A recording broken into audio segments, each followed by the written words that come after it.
सारे दोस्तों का स्वागत है सुधीर सर का। हमारे बिहार स्टोरी के दलान में वो पधारे हैं। सर नमस्कार। नमस्कार पवन जी। और सुधीर साहब जब हमारे साथ होते हैं यहाँ पर तो दर्शकों की उम्मीद जागती है कि आज कुछ नया सीखने को मिलेगा, जानने को मिलेगा। और वाकई सुधीर सर का जो है आज आना हुआ है, कुछ इसी विषयों को हम यहाँ पर उनसे मिल करके उठाने वाले हैं। और सर आज हम लोग जानेंगे थोड़ा सा, क्योंकि हम जो क्वेश्चंस आपसे पूछते हैं वो एक्चुअली जो हम लोग विजिट करते हैं तो किसानों के यहाँ जहाँ जाते हैं वहाँ से ही ये समस्याएं उठ के आती हैं। आपने भी देखा होगा सर कि कहीं कहीं किसान जो है हरा चारा के नाम पर एक दो फसल उगा करके वो देते हैं, फिर बाकी वो बोलते हैं कि हमारे पास नहीं हो पाता है। तो एक ऐसा सिस्टम होना चाहिए कि सालों भर हरा चारा कैसे बकरी को मिले और किसान उनको खिला पाएँ, किसी एक चारा पर ना आश्रित रह करके।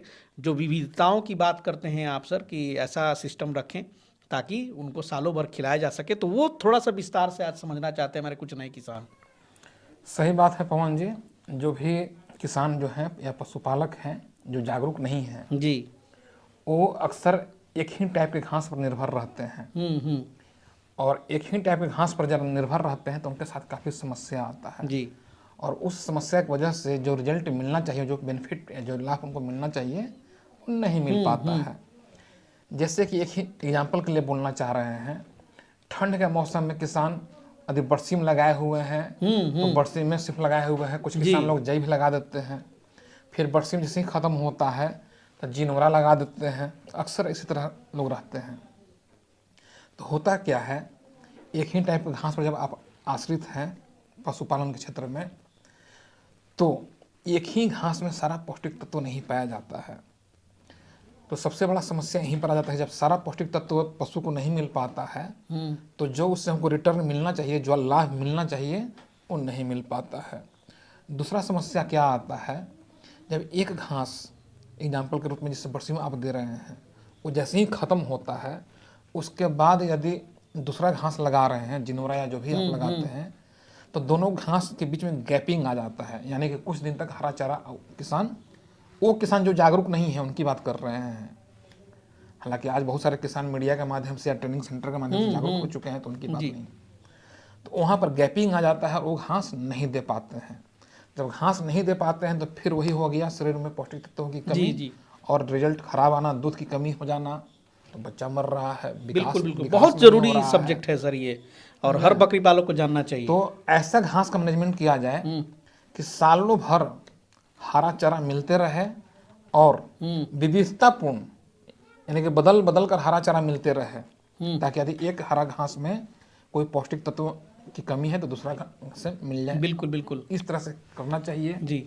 तो आइए एक कैसे करते हैं इसके बारे में जी दर्शकों को बताने जा रहे हैं। जी। और ऐसा बताइए सर कि जैसे कि अब सीधा सीधा समझ में आया कि अभी मार्च का महीना चल रहा है, तो मार्च से मार्च के बीच में बता दीजिए कि इस मार्च से लेके अगले मार्च तक, यानी कि मार्च 2025 से लेके मार्च 2026 तक, अभी ये जो 12 महीने का कार्यकाल है इसमें अभी कैसे शुरुआत करें? हाँ, बिल्कुल बिल्कुल पूरा डिटेल में बताएंगे और एग्जाम्पल के साथ बताएंगे जी।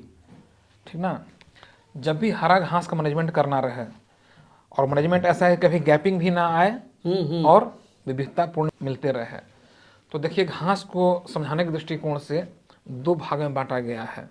एक बहुवर्षीय हरा चारा और एक सीजनल हरा चारा। बहुवर्षीय हरा चारा उसको बोलते हैं जो एक बार लगाइएगा तो सालों साल चलेगा, यानी कि एक साल से आपका ज़्यादा चलेगा। और सीजनल घास उसको बोलते हैं कि जिससे उसको बोए, सीजन खत्म वो घास खत्म। जैसे कि बरसीम ठंडा में होता है, ठंडा का सीजन खत्म वो घास खत्म। जिनोरा गर्मी में होता है, गर्मी का सीजन खत्म वो घास खत्म। तो आपको जब भी हरा चारा का मैनेजमेंट करना चाहिए तो दोनों तरह के घास, बहुवर्षीय और सीजनल घास, दोनों का सहारा लेना होगा। तब आपके यहाँ सालों हरा चारा मिलते रहेगा और विविधतापूर्ण मिलते रहेगा। कारण जैसे ही सीजनल घास के बीच में गैपिंग आएगा तो बहुवर्षीय घास मेरे पास है वो तो कभी खत्म नहीं होगा, उसके माध्यम से हम लोग हरा चारा दे लेंगे।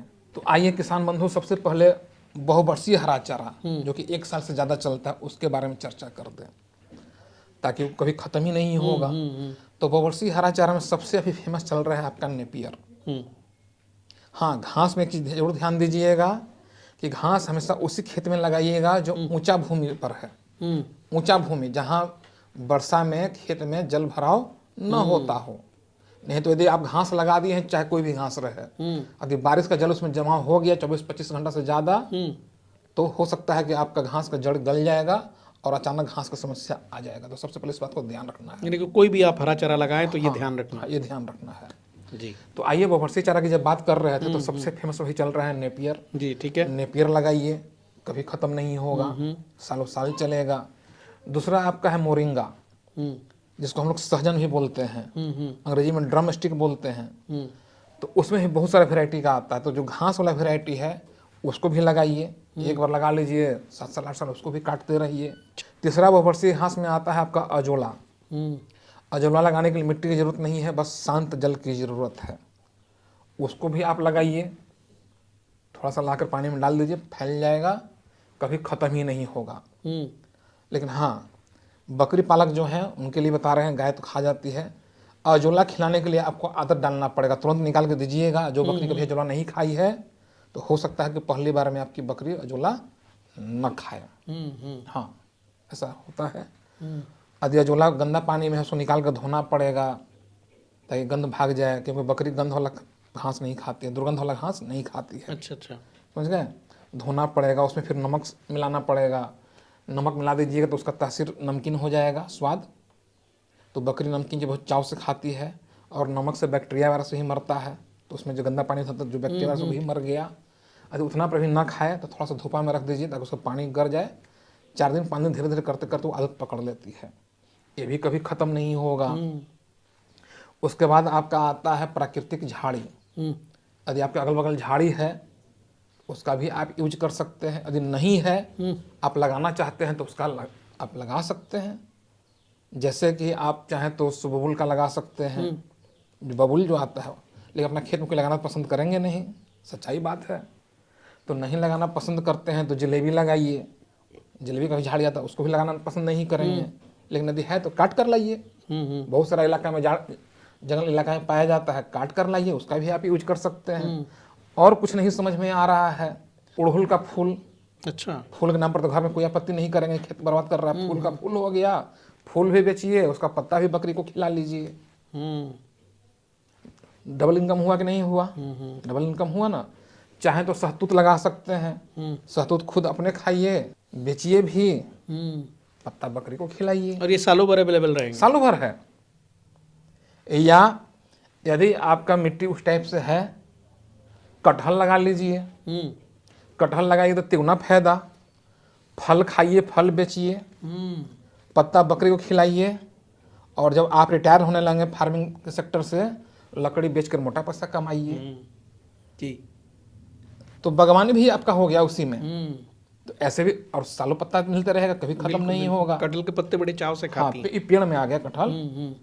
तो ये ऐसा आप कर सकते हैं। अब कहिएगा घर में गार्जियन को हम जा रहे हैं पीपल और बरगद के खेत में पेड़ लगाने, कोई लगाने देगा?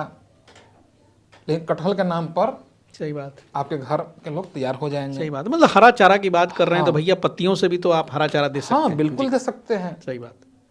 तो इस तरह से हाइड्रोपोनिक तकनीक भी आप इस्तेमाल कर सकते हैं, वो भी ग्रासेस जो है खिला कभी सकते खत्म होने वाला चीज जी नहीं है। तो अब जोड़ लीजिए, इधर हम कितना बता दिए, लगता है 4-5 तरह का इधर बता दिए, जी। हुआ ना। अब उसी तरह आ जाइए आप सीजनल घास में। तो सीजनल घास में चूंकि ये वीडियो तो पूरा इंडिया में चलेगा जी, तो हो सकता है कि जो घास का नाम हम बताएं, हो सकता है कि ये घास आपके यहाँ न पाया जाए। तो सिर्फ एग्जाम्पल के रूप में बता रहे हैं जी, जी। कि हमारे यहाँ जो बोल रहे नहीं मिले, तो आप अपने इलाका के लोकल जो बीज भंडार है उस पर आश्रित हो जाइए। क्योंकि हो सकता है कि हमारे यहाँ के जलवायु अलग रहे, मिट्टी अलग रहे, तो हमारे यहाँ का बीज भंडार जो बीज रखता है तो वो आपके यहाँ न मिलेगा, क्योंकि आपके यहाँ जलवायु अलग है, मिट्टी अलग है, तो वो वहाँ के अनुसार रखेगा। जी। मान लिया जाए कि जाड़ा का समय है, बरसीम लगा लीजिए अक्टूबर में, सितंबर अक्टूबर में बरसीम लगाइए, जई लगाइए, उसमें आप चाहे तो हल्का सरसों ही मिला सकते हैं। अब आ गया है मार्च, जिनोरा लगा लीजिए। फिर अप्रैल में समा भी लगाते हैं। समा घास में बकरी बहुत चाव से खाती है। फिर थोड़ा सा और समय आगे बढ़ा, ढैंचा लगाइए, ढैंचा भी बहुत चाव से खाती है। अच्छा, अल्फा भी जाड़ा में आप लगा सकते हैं, बहुत चाव से खाती है। तो इस तरह सीजनल घास का सहारा आप जब जाइएगा बीज भंडार के दुकान पे, अच्छा, बरसात में कोई घास है कि नहीं कहीं लगाने वाला? नहीं है ढैंचा। ढैंचा। हाँ, समा भी बरसात में होता है। अच्छा। हाँ, कहीं नहीं होगा। खूब चाव से बकरी खाती है सब चीज़। वाह। तो सीजनल घास का भी सहारा लिया जाए और बहुवर्षीय घास का भी सहारा लिया जाए, तब तो कभी कमी नहीं तो होगी। घास कभी कम होगा ही नहीं होगा। और सप्ताह में 7 दिन होता है, तो 7 तरह के दिन नहीं भी हो पा रहा है तो कम से कम 4-5 तरह तो जरूर हो जाएगा।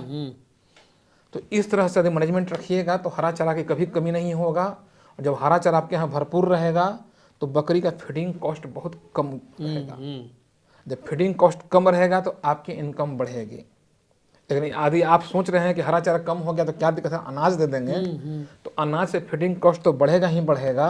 साथ ही साथ ऐसा देखा गया है कि जिस बकरी को अनाज खूब आप देते रहिए या गाय को भी देते रहिए ना, और घास नहीं दीजिए, तो दूध की कमी हो जाता है, रिपीट ब्रीडिंग की समस्या बढ़ जाता है। तो ये सब समस्या आपके यहाँ ना आए, तो उम्मीद करते हैं कि आप हरा चारा का महत्व समझ गए होंगे। ऐसे कहावत भी है, हरा चारा दूध की धारा। तो हरा चारा का भरपूर यूज कीजिए, बकरियों का ग्रोथ बढ़ाइए, बच्चा का ग्रोथ बढ़ाइए, और जो आपको फायदा के जो आप हकदार हैं उस फायदा को आप पाइए। नए लोग को थोड़ा सा ये जरूर बता दें कि हरा चारा जो देते समय एक नौजवान बकरी का क्या डोज होना चाहिए। देखिए, यदि लगभग 20 केजी की बकरी है तो उसको प्रतिदिन लगभग 4 केजी 5 केजी हरा चारा मिलना चाहिए। इस चीज़ का विशेष ध्यान देना है प्रतिदिन। हाँ, और हरा चारा में भी एक ही वैरायटी का नहीं, ये नहीं कि खाली नेपियर लगा लिए हैं, रोज 4 किलो नेपियर दे रहे हैं। विशेष ध्यान देना है कि अलग अलग बदल कर, तो इससे आपको ज़्यादा फायदा रहेगा। सही बात। हाँ, और हरा चारा में ही प्रोटीन वाला भी हरा चारा दीजिए। प्रोटीन के लिए हरा चारा देखिएगा, यदि घास को कैसे फाड़ रहे हैं, डायरेक्ट फट जाए तो समझिएगा कि उसमें प्रोटीन कम है। जैसे केला का पत्ता मोटा साइड से नहीं से पड़िए, शर्ट से फाड़ते हैं तो एकदम डायरेक्ट फट जाता है, समझिए कि उसमें प्रोटीन बहुत कम है।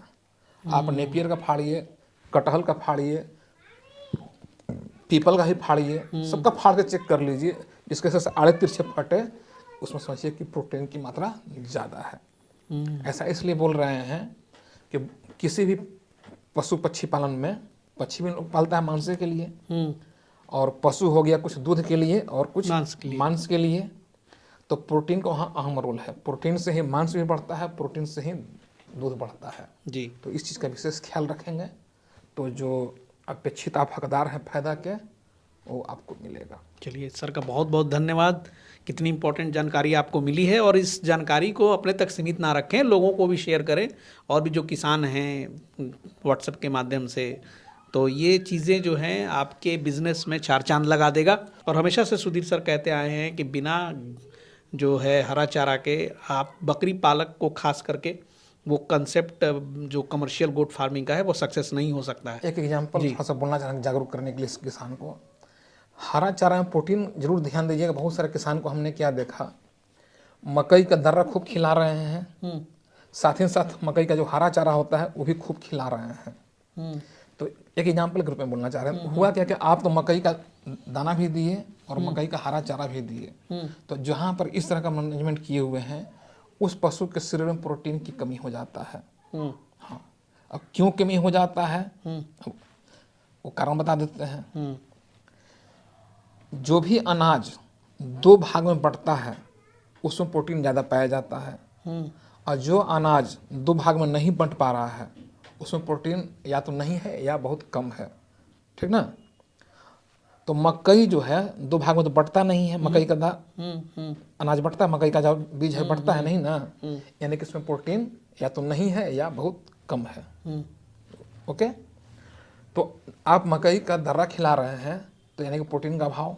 साथ ही साथ चीज़ और जानकारी ले लीजिए, जो भी बीज है, अगर बीज से जो झाड़ी बना, अगर बीज में प्रोटीन है तो उसके झाड़ी में भी प्रोटीन आएगा। अच्छा। जैसे कि चना 2 भाग में बढ़ जाता है, तो चना में प्रोटीन है तो इसके झाड़ी में भी प्रोटीन आएगा। अब आइए मकई 2 भाग में तो बटा नहीं, इसका जो भी पौधा आया तो उसके पत्ता में भी कार्बोहाइड्रेट ज़्यादा है। तो अनाज से भी आप कार्बोहाइड्रेट ही दिए और हरा चारा से ही कार्बोहाइड्रेट ही दिए। तो लोग सोच रहे हैं कि हरा चारा तो दे ही रहे हैं। लोग सोचता है कि हरा चारा तो हम सिर्फ दे ही रहे हैं। अच्छा, बहुत बड़ी इंपॉर्टेंट बात बताई, ये बहुत मार्केबल बात जी, है। जी। तो आपके पशु में तो प्रोटीन की कमी हो गया, जब प्रोटीन की कमी हो गया तो न तो दूध बढ़ेगा दूध कम हो जाएगा और न ही मांस बढ़ेगा। तो फिर आप कहिएगा, और लोग बोलता भी है कि सर देखिए ना, खूब अनाज खिला रहे हैं, खूब हरा चारा भी दे रहे हैं, अच्छा। फिर भी नहीं बढ़ पा रहा है। हम्म। तो उम्मीद करते हैं जो अभी एग्जाम्पल हम दिए इससे आप समझ गए होंगे। इसलिए हरा चारा दीजिए तो कम से कम एक बार चेक जरूर कर लिया कीजिए। चलिए सर, बहुत इंपॉर्टेंट, मतलब प्रैक्टिकली जो सुधीर सर ने ये चीज़ें जो है देखी हैं किसानों के यहाँ, उसी चीज़ को आपके साथ शेयर किया जाता है। मिलते हैं अगले एपिसोड में फिर सुधीर सर के साथ एक नए चर्चा के साथ। तब तक के लिए जय हिंद, जय भारत।